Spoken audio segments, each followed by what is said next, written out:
Narito na pa malalaking balita sa nakalipas na 24 oras. Nakalaya na ang grupo ni Manila Vice Mayor Isko Moreno matapos silang arestuhin kahapon dahil umano sa iligal na pabingo. Political harassment daw ito at todo tanggi naman ang itinuturo nilang si Manila Mayor Alfredo Lim. Barko ng Myanmar lumubog sa may Pangasinan, isa patay, 14 ang nawawala. Retrieval operation sa Panyan Coal Mine sa Semirara Island sa Antique itinigil muli. Gumuguho pa rin daw kasi ang lupa. Dinemolish naman ang 10-foot bridge sa Commonwealth Avenue sa Quezon City. Ang resulta, matinding traffic. Outdoor film showing sa Santa Rosa, Laguna, dinagsa ng mga nag-post Valentine's Day. At concert ni Gangnam Style singer na si Psy sa Pasay, dinagsa.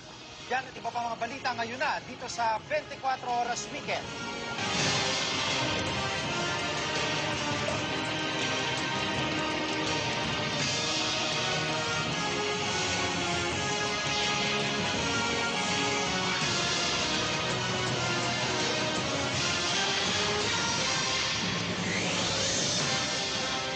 Hindi pa ho nagsisimula ang local campaign para sa eleksyon 2013, pero sa lungsod ng Maynila, tila umiinit na ang eksenang pampolitika. Kahapon, inaresto si Susuro.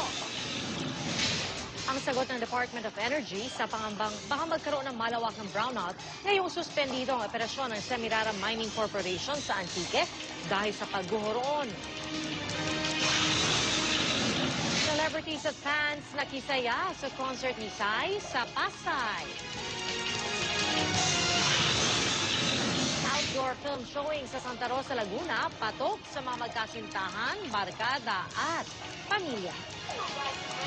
Tutok lang mga kapuso dito sa 24 Oras.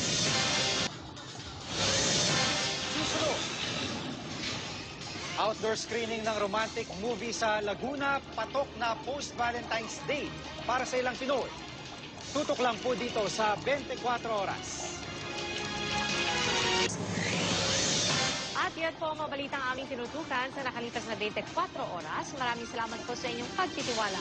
Mula sa tahanan ng katotohanan, ako po si Tia Arcangel. Ako po si Giga Manikad, ito ang GMA. Walang kinikilingan, walang pinoprotektahan. Walang kasinungalingan, serbisyong totoo lamang. At dahil hindi natutulog ang balita, Nakatuto kami 24 oras.